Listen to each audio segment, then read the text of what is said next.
یہ دنیا نے مانا ہے. World economic forum, world health organization.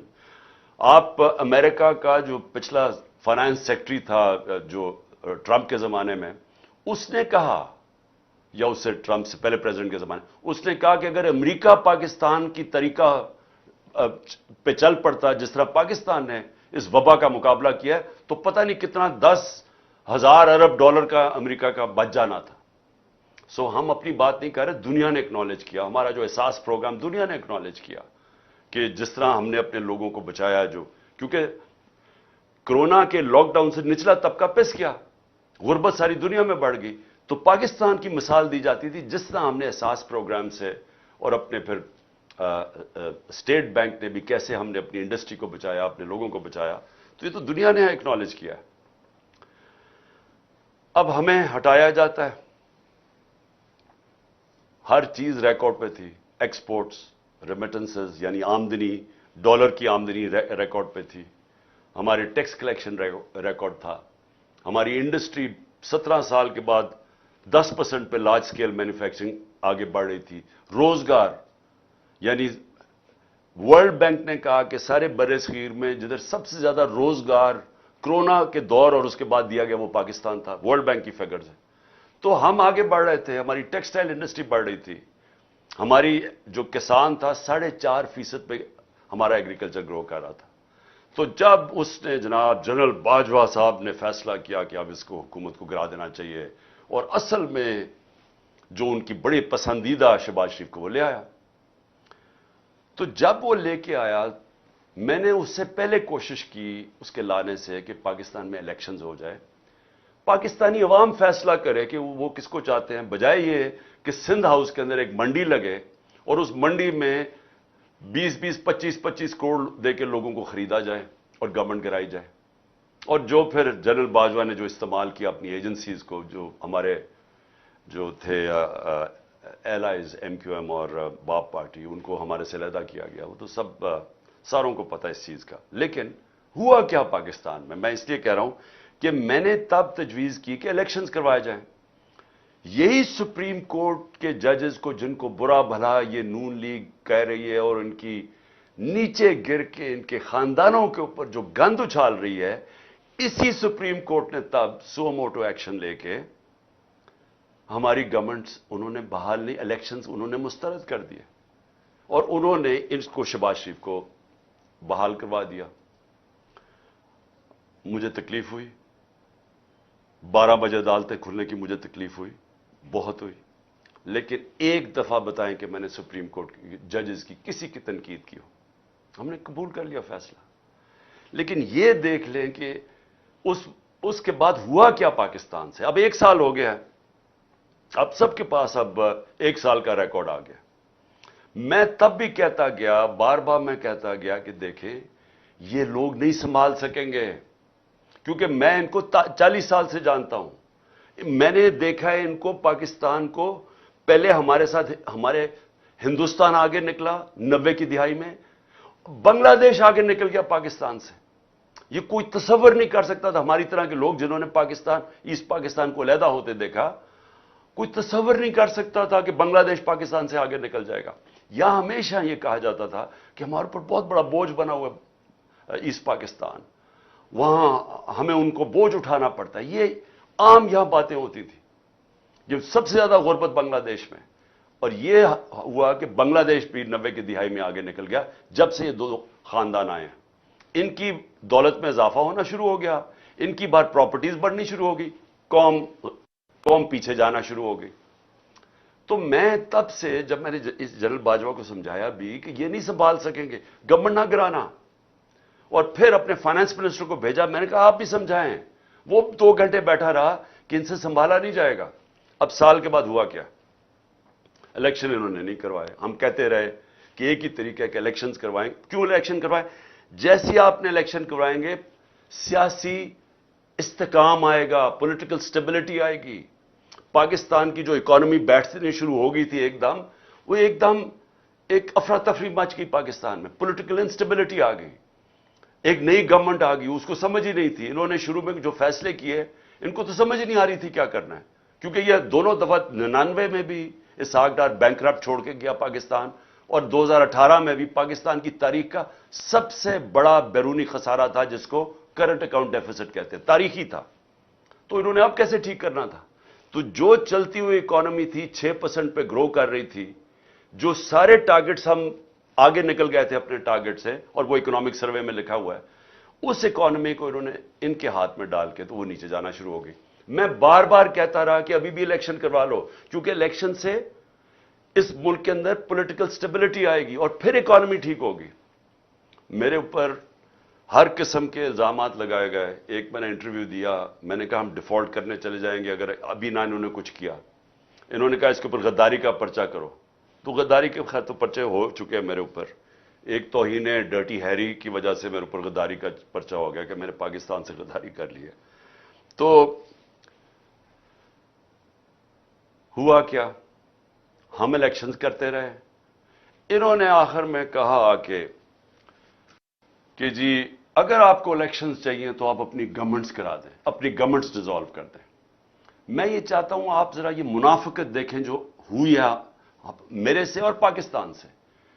آئین کے اندر بڑا واضح تھا کہ جب بھی اسمبلی ڈیزالو کی جاتی ہے تو 90 دن کے اندر الیکشن ہونا ہے.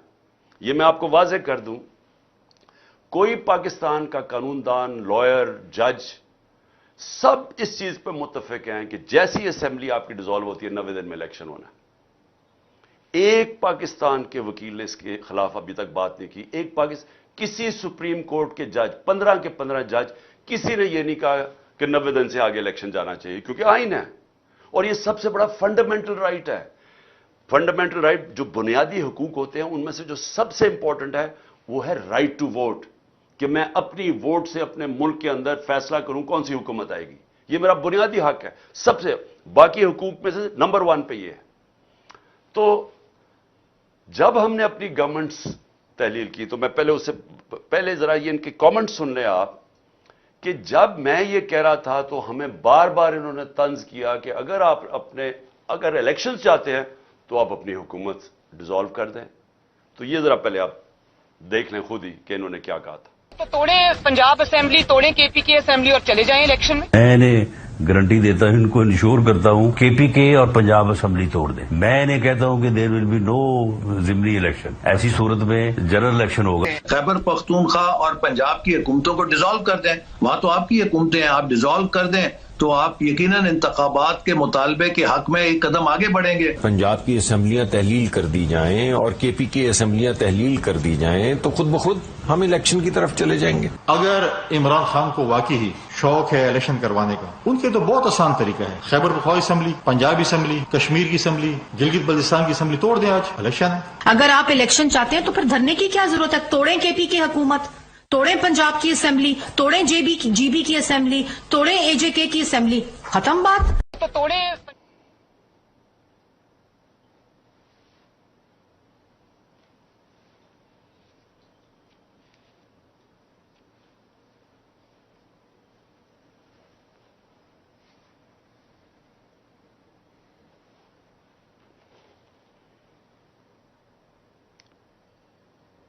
اوکے, اچھا جی. تو یہ اب آپ نے دیکھ لیا کہ یہ تب تھا جب ہم نے اپنی اسمبلیز تحلیل نہیں کی تھی. جب اسمبلیز تحلیل کی تو کیا ہوا, ایک دم شور مچ گیا کہ جی یہ الیکشن تو ہوں گے ہی نہیں. سب نے مل کے شور مچا دیا الیکشن نہیں ہوں گے. انہوں نے جو الیکشن کمیشن نے جو سب سے زیادہ بدیانتداری کی, جو اس نے بے ایمانی کی, کہ اس نے دونوں جب کیئر ٹیکر گورنمنٹ ہم نے بنائی تو اس نے وہاں فضل الرحمان کے لوگ بٹھا دیے پختونخوا میں, اور پنجاب کے اندر شہباز شریف کی حکومت لے آیا. یعنی سارے ان کے آفیسر سب لوگوں کو اوپر بٹھا دیا. اور اس کے بعد وہ حکومتیں, یہ جو کیئر ٹیکر ہے اس کا کام تھا الیکشن کروانا, وہ کیئر ٹیکر الیکشن کی بات نہ کرے. ہمیں جانا پڑا سپریم کورٹ میں. سپریم کورٹ کا واحد ادارہ کا کام ہے کہ تشریح کرے آئین کی. سپریم کورٹ نے فیصلہ دے دیا 4 اپریل کو کہ جناب پنجاب میں الیکشن ہوں گے 14 مئی کو. ہم نے تیاری کرنی شروع کر دی. ہم نے جس دن تیاری کرنی, ہم نے اپنی الیکشن کیمپین اناؤنس کرنی تھی, تو انہوں نے آ کے ہمارے اوپر حملہ کر دیا. ہمارے اوپر پنجاب پولیس نے جب ضلع شاہ کو انہوں نے تشدد کر کے قتل کیا تو ہم تو اپنی الیکشن کیمپین پہ نکلے ہوئے تھے جو کہ اناؤنس ہو چکی تھی. انہوں نے صبح کو وہ دفعہ 144 لگائے جو لگا ہی نہیں سکتے ایک دفعہ الیکشن اناؤنس ہو جائیں, اور ہمارے اوپر انہوں نے حملہ کر دیا, ہمارے پہ کیسز کر دیے. تو ادھر سے نیت نظر آ گئی کہ یہ تو الیکشن چاہتے ہی نہیں ہیں. تو اس کے بعد یہ پھر آگے بات بڑھی. سپریم کورٹ نے چیف جسٹس صاحب نے ہمیں کہا کہ آپ ان کے ساتھ بیٹھیں اور آپ کوشش کریں کہ یہ چاہ رہے ہیں کہ ایک ہی وقت پہ الیکشنز ہو. تو ہم نے ان کے ساتھ بیٹھے, ہم نے ان کے ساتھ بات چیت شروع کی. ہم نے کیا کیا ذرا آپ کو سمجھ آ جائے کہ ان کو ہمارے موقف میں فرق کیا تھا. ہم نے ان کو کہا کہ اگر آپ سیریس ہیں تو 14 مئی سے پہلے آپ فیڈرل گورنمنٹ ڈیزالو کر دیں اور ہم پھر اکٹھے الیکشنز کروا دیں گے. انہوں نے آگے سے کہا نہیں جی وہ بجٹ کے بعد کریں گے. اب پاکستانیوں ذرا یہ سمجھنے کی کوشش کریں, کیا بجٹ اس کو بنانا چاہیے جو کہ پبلک کا مینڈیٹ لے کے آئے, یعنی پبلک سے ووٹ لے کے آ کے وہ بجٹ بنائے, یا وہ حکومت بجٹ بنائے جو کہ بجٹ بنا کے اس نے ڈیزالو ہو جانا ہے؟ یہی بدنیتی تھی. ان کا الیکشن بجٹ کے بعد بھی پلان نہیں تھا. یہ صرف ٹائم بائی کر رہے تھے. یہ صرف چاہ رہے تھے کہ ہم مذاکرات کرتے رہیں اور کسی طرح جو سپریم کورٹ فیصلہ کر بیٹھی تھی 14 مئی کے الیکشن کا, یہ اسے نکلنا چاہتے تھے. تو انہوں نے ہمیں کہا کہ جی ہم پہلے بجٹ پاس کریں گے. بدنیتی ادھر پتہ چل گئی. ہم نے ان کو واضح کہہ دیا. ہم نے کہا کہ دیکھیں 14 مئی سے پہلے گورنمنٹ کرائیں اکٹھے الیکشنز. اگر آپ نہیں کرتے تو ہم پھر اپنے جو سپریم کورٹ کہہ بیٹھا ہے پنجاب کے الیکشن ہم اس پہ چلیں گے. مذاکرات ہوئے, بدنیت تھے, فیل ہو گئے, اور آج بھی جو سپریم کورٹ میں انہوں نے جو بات چیت کی ہے اس میں کوئی عقل بنتی نہیں ہے. جو انہوں نے آرگیومنٹس دی ہیں کوئی کسی بھی یعنی کسی دنیا کی جمہوریت میں ایسی بات چیت ہو سکتی نہیں ہے جو انہوں نے باتیں کی ہیں. عجیب انہوں نے کوئی دی ہے کہ ہم الیکشن اس لیے نہیں کروا سکتے, پتہ نہیں پیسے نہیں ہیں تو پتہ نہیں ہم بجٹ پاس کریں گے. آئی ایم ایف کا پروگرام ہے, آئی ایم ایف کا پروگرام ہے, یہ بھی سن لیں. یہ کہہ رہے ہیں کہ تب تک آئی ایم ایف سے اگریمنٹ ہو جائے گی. ہمیں ایک سال پہلے سے یہ کہہ رہے ہیں کہ جناب آئی ایم ایف سے اگریمنٹ ہونی چاہیے, اس لیے ہم الیکشن نہیں کروا رہے. یہ 20 میں 2022 کو انہوں نے ہمیں کہا تھا کہ ابھی ہم اس لیے نہیں کروانا چاہتے, ہم الیکشن نہیں کروانا چاہتے کیونکہ آئی ایم ایف سے اگریمنٹ ہو رہی ہے.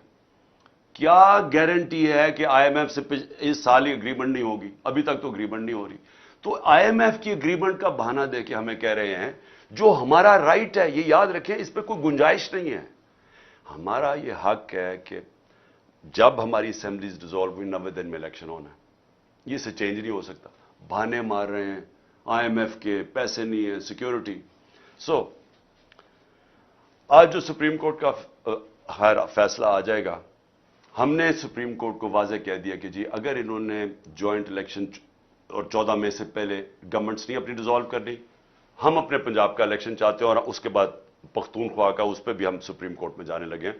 کیونکہ وہاں بھی اب یاد رکھیں جو کیئر ٹیکر گورنمنٹس ہیں ان کی حیثیت ختم ہو چکی ہے. آئین کے اندر کوئی گنجائش ہی نہیں ہے کہ 90 دن کے بعد ایک کیئر ٹیکر بیٹھی رہے, کیونکہ ان کے پاس تو اب کوئی آئینی قانونی طور پہ تو یہ ان دونوں کو گھر جانا چاہیے, اور ہم عدالت میں جا رہے ہیں اس کے اوپر. کیونکہ یہ انہوں نے اپنے لوگ بٹھا کے, یعنی وہ لوگ جو کہ نون لیگ کی گورنمنٹ پنجاب میں آ گئی ہے, الیکشن کے ذریعے نہیں, صرف اپوائنٹ کیے گئے ہیں ایک الیکشن کمشنر جو ان کے ساتھ ملا ہوا ہے نون لیگ کے ساتھ اور یہ پی ڈی ایم کے ساتھ. اب اس کی گورنمنٹ یہاں بیٹھ کے, فضل الرحمان کی وہاں بیٹھ کے کے پی میں, اور یہ کہہ رہے ہیں کہ ہم اکتوبر تک یہ بیٹھے رہیں گے. تو سب سے پہلے تو پنجاب اور پختونخوا کے لوگوں کا یہ حق ہے جو ان کو پاکستان کا آئین یہ حق دیتا ہے کہ وہ اپنے ریپرزینٹیوز یعنی اپنے نمائندوں کے ذریعے حکومت ہوگی, ان کے نمائندوں کے ذریعے. تو 70% پاکستان پختونخوا اور پنجاب کے اندر اب پبلک ان کے لوگوں کے نمائندے نہیں اوپر بیٹھے ہوئے, یہ بیٹھے ہوئے ہیں شہباز شریف کے نمائندے اور فضل الرحمان کے نمائندے, یہ ان دونوں صوبوں کے نمائندے نہیں ہیں. لہذا پہلے تو یہ گورنمنٹس ختم ہو گئی. دوسری چیز اب یہ ہے کہ انہوں نے اب واضح کر دیا کہ یہ سپریم کورٹ کا فیصلہ نہیں مانیں گے, اور میں اصل چیز پہ آپ آ رہا ہوں. کہ انہوں نے سپریم کورٹ کا فیصلہ نہیں ماننا, انہوں نے بہانے مارنے. میں آج اب آپ کی اپنی ساری قوم کو پہلے یہ کہنا چاہتا ہوں کہ یہ کیوں اکتوبر تک الیکشن کھینچنا چاہتے ہیں؟ کیا اکتوبر کے اندر یہ کوئی ایسے کام کر دیں گے کہ ملک میں ان کی ایک دم پاپولیرٹی بڑھ جائے گی, ان کا ووٹ بینک بڑھ جائے گا؟ ووٹ بینک تو ان کو نیچے جا رہا ہے. وہ میں ابھی آپ کو ذرا اعداد و شمار دینا چاہتا ہوں کہ وہ ووٹ بینک تو نیچے گرتا جا رہا ہے. ڈر رہے ہیں یہ الیکشن سے, تو کیوں وہ اکتوبر کی انتظار کر رہے ہیں؟ کیا ہوگا اکتوبر میں؟ کون سا ان کے پاس گیم پلان ہے, کون سا روڈ میپ ہے؟ آپ یہ صرف دیکھ لیں کہ یہ جو جنرل باجوہ نے کہ عمران خان خطرناک ہے, گورنمنٹ گرائی تھی, آج ذرا صرف دیکھ لیں کہ پاکستان کھڑا کدھر ہے. ہماری جب گورنمنٹ گئی تو جس کو کہتے ہیں جو انفلیشن, جو مہنگائی ہے, اس کے دو چیزیں ہوتی ہیں. ایک ہوتا ہے سی پی آئی جو کہ اوور آل انفلیشن ہوتی ہے, جس کو کہتے ہیں کنزیومر پرائس انڈیکس, اور دوسرا ہوتا ہے سینسٹیو پرائس انڈیکس جو ہوتے ہیں گھر کے چیزیں خریدنے والی, جو کہ عام ایک گھر جس کے اوپر گزارا کرتا ہے, یعنی کھانے پینے کی چیزیں, اس کو سینسٹیو پرائس انڈیکس کہتے ہیں. تو یہ دو ذرا سمجھ لیں کہ ہم جب گئے تھے جو انفلیشن تھی وہ 12.5 تھی, جس کے اوپر انہوں نے سارے ملک مہنگائی مارچ بھی کی اور صرف آئے یہ تھے کہ مہنگائی کم کرنے کے لیے. آج پاکستان میں 36.4% پہ پہنچ گئی ہے سی پی آئی, 3 گنا زیادہ ہو گئی ہے. آج جو پاکستان کے اندر انفلیشن ہے, یہ اس ملک کی تاریخ میں اتنی مہنگائی نہیں ہوئی. اور جو سینسٹیو پرائس انڈیکس ہے وہ 48.4% پہ پہنچ گئی ہے, تقریباً 50% پہ پہنچ گئی ہے. جو کھانے پینے کی چیزیں ہیں, یہ عام گھر کے اندر لوگوں سے آج پوچھیں ان کے اوپر کیا گزر رہی ہے, اس لیے بھاگ رہے ہیں الیکشن سے. آج تنخواہ دار طبقہ پاکستان میں رل گیا ہے. میں آپ کو صرف یہ بتا دوں کہ اگر بینک میں آپ کے پاس 100 روپیہ پڑا تھا سال پہلے, اگر اوور آل انفلیشن کی بات کرتے ہیں نا کہ جو ٹوٹل مہنگائی ہوئی ہے, تو آپ کا 100 روپیہ صرف 63 روپیہ بچ گیا ہے. باقی اس میں سے پیسہ نکل چکا ہے مہنگائی کی وجہ سے. آپ اس کی خریدار کی پاور صرف رہ گئی 63 روپے. سال پہلے 100 روپیہ, آج 63 روپے. اور اگر کھانے پینے کی چیزیں جسے کہتے ہیں سینسٹیو پرائس انڈیکس, جو عام لوگ گھروں میں استعمال کرنے کی جو ضروری چیزیں ہوتی ہیں, وہ اگر آپ کے بینک میں 100 روپیہ پڑا تھا سال پہلے, آج صرف 52 روپیہ کی اس کی خریدار کی پاور رہ گئی ہے. 100 میں سے صرف 52 روپے کی چیزیں اب آتی ہیں جو 100 روپے کی آتی تھی ایک سال پہلے. یہ جنرل باجوہ کا تحفہ تھا کہ انہوں نے جو ہماری گورنمنٹ گرا کے یہ لوگ لے کے آئے. اور اس کے بعد آگے چلیں, جو اب ہمارا مسئلہ کیا, سب سے بڑا مسئلہ کیا ہے کہ ہمارے پاس ڈالرز کم ہوتے ہیں. تو جو سب سے بڑی کوشش ہوتی ہے کہ ڈالرز کی انکم بڑھائی جائے تاکہ آپ کے ریزرو بڑھیں, تاکہ آپ کا روپیہ مضبوط ہو. تو جب ہمیں انہوں نے گرایا تھا تو ریکارڈ ڈالرز آ رہے تھے پاکستان میں, یعنی ہمارا جو ریمیٹنسز تھیں جو پاکستانی بھیجتے تھے وہ 31 ارب ڈالر تھی, اور جو ایکسپورٹس تھیں وہ 33 ارب ڈالر پہ پہنچ گئی تھی. ایک سال کے بعد, یعنی آپ کے پاس ڈالر ہمارے پاس آئیں گے تو ہم قرضے اپنی قسطیں واپس کریں گے نا, ہماری آمدنی میں اضافہ ہوگا تو اپنے جو قرضے چڑھے ہوئے ہیں ڈیفالٹ سے بچنے کے لیے. ایک سال کے اندر ایکسپورٹس جو گری ہیں اور جو ہماری ریمیٹنسز گری ہیں 5 ارب ڈالر کی گری ہیں. ایک سال میں کم ہو گئی ہماری آمدنی قرضہ واپس کرنے میں. جو آئی ایم ایف سے ہم کتنے پیسے مانگ رہے ہیں, 6 ارب ڈالر. تو ایک سال میں 5 ارب ڈالر تو یہاں کم ہو گئے ہماری آمدنی کے. تو پہلے آمدنی بھی کم ہو گئی ہے, ہماری انڈسٹری آدھی بند ہو چکی ہے. اس وقت حالات یہ ہیں کہ جو ہمارا ریونیو, جو ہم نے ریکارڈ پیسے اکٹھے کیے تھے ٹیکس میں, پچھلے مہینے 100 ارب روپیہ ٹیکس کم اکٹھا ہوا ہے, یعنی آمدنی بھی گر رہی ہے, یعنی ملک کو چلانے کے لیے بھی آمدنی گر رہی ہے. جو باہر سے ہمارے ڈالرز آتے تھے وہ بھی 5 ارب ڈالر ایک سال میں کم ہو گئے. اور آگے گیم پلان کیا ہے؟ میں پھر سے پوچھتا ہوں کہ مجھے اگر یہی کوئی بتا دے, اگر یہ کہنا جی کہ ہم اس لیے اکتوبر کے لیے تک انتظار کرنا چاہتے ہیں الیکشنز کا کیونکہ اکتوبر تک ہمارا یہ پلان ہے, اس سے ملک بہتر ہو جائے گا, میں یہ بھی اس کے لیے بھی ماننے کے لیے تیار ہوں. ان کے پاس تو کوئی پلان ہی نہیں ہے اکتوبر کے لیے.